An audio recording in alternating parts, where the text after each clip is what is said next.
3 table চামচ ধনিয়া, ধনে 3 টেবিল চামচ, জিরে 2 টেবিল, মৌরি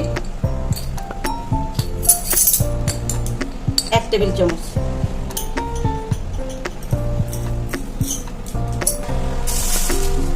মেথি এখানে 1.5 টেবিল চামচ, লবঙ্গ 15 থেকে 20টা, গোলমরিচ 10-12টা, 10টা শুকনো মরিচ, পাঁচফোড়ন 1 টেবিল চামচ, রাঁধুনি হাফ চা চামচ, বিট লবণ 2 টেবিল চামচ,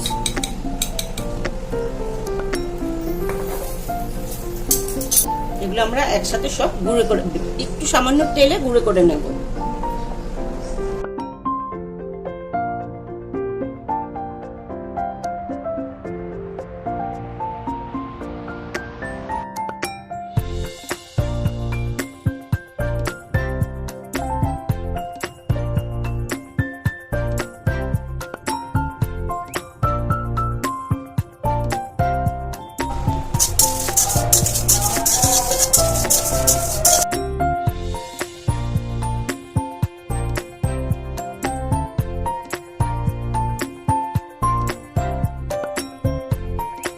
হয়েছে, এবার ঠান্ডা করে গুঁড়ো করে নেব।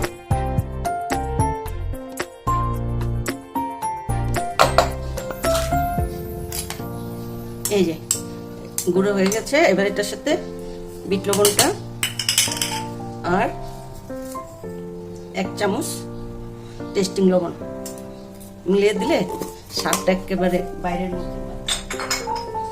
বাইরের প্যাকেটের গন্ধটা এসে পড়ে। মশলা লাগবে খরচ করার পর বাকিটা ফ্রিজে রাখতে হবে।